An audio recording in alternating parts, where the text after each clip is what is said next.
Eh bien, vous allez le voir de près. Merci.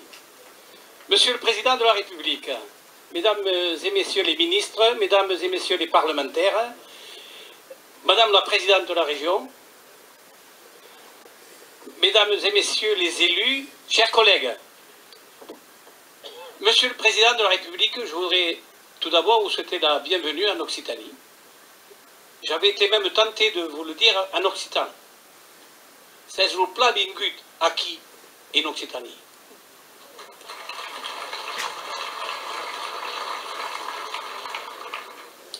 Je voudrais aussi vous remercier d'avoir organisé ces réunions de chaque région. Ceci permet aux maires de s'exprimer, d'avoir des dialogues. Et je crois que c'est une bonne chose parce que les maires sont très proches des administrés.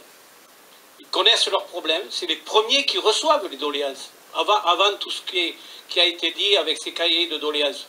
Nous sommes à l'écoute de nos concitoyens et je crois que nous sommes bien placés pour exprimer leurs doléances. Je ne serai pas très long parce que je passe parmi les derniers.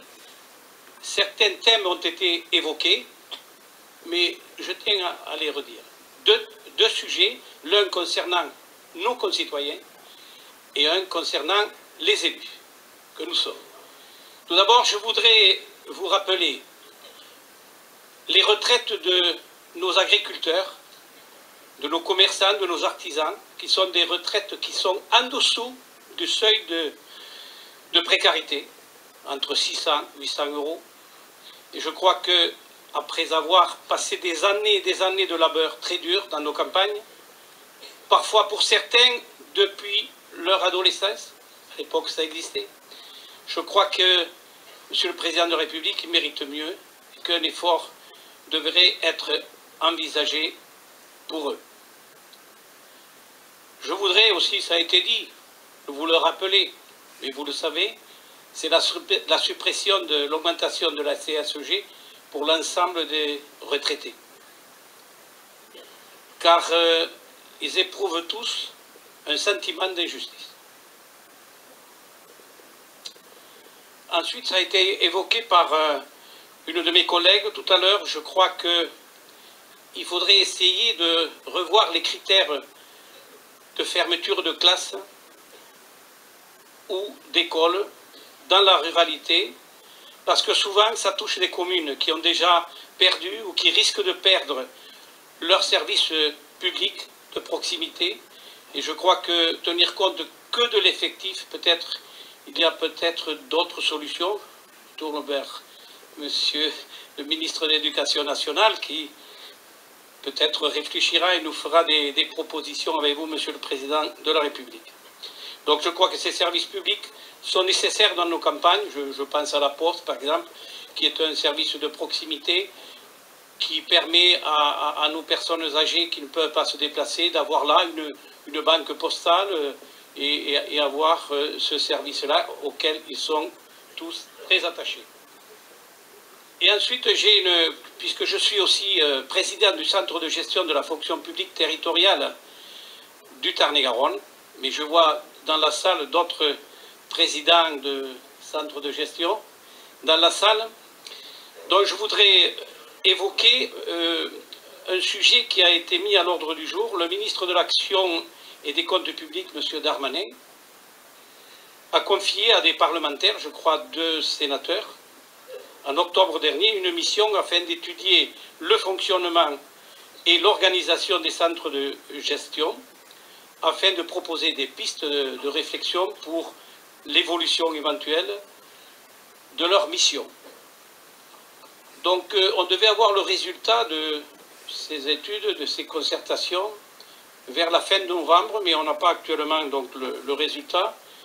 Mais j'espère, Monsieur le Président de la République, que les conséquences de ces réflexions ne viendront pas bouleverser le bon fonctionnement qu'il y a actuellement dans la coordination que nous avons mise en place au niveau Occitanie, entre Midi-Pyrénées et la partie de Languedoc-Roussillon qui existait déjà. Donc on a trouvé une entente et un bon fonctionnement est en cours. Donc j'espère que nous n'aurons pas un bouleversement qui détruirait tout ce qui fonctionne bien. Voilà, je vous remercie de votre attention. Je sais que la tâche est lourde, Monsieur le Président de la République, mais nous comptons sur vous pour nous apporter des solutions qui nous conviennent. Peut-être tout ne pourra pas être une solution immédiate, mais vous savez, les Français, nous sommes impatients. Merci de votre attention. Merci à vous, Monsieur le maire.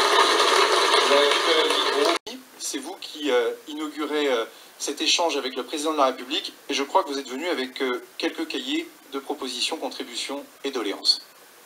Absolument, Monsieur le ministre, Monsieur le Président, j'interviens effectivement comme maire de Cahors.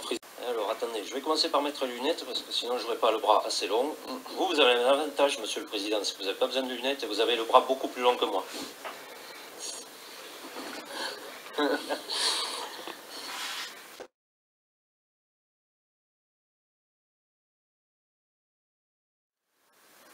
Chère Brigitte, vous avez la parole.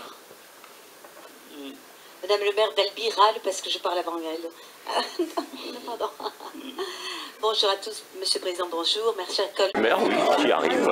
Voilà, Monsieur le maire, bonjour. Je suis pas content de vous. Hein. Ah, je vais vous le dire. en direct? Ah bon, je peux vous dire en direct, ça c'est sûr. Non, mais sur... Donc les élus n'ont pas voulu donner de subvention.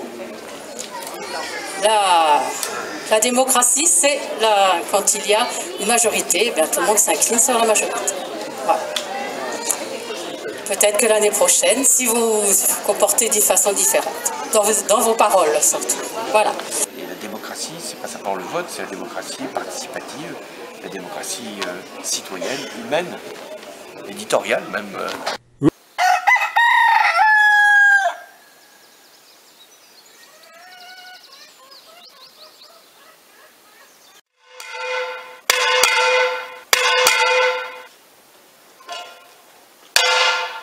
Ah mon culte, pas besoin de gilets jaunes. Eh oui, devant la mairie, on se réunit avec les poêles, les célèbres poêles de Montcuq, pour signifier notre mécontentement à monsieur le maire.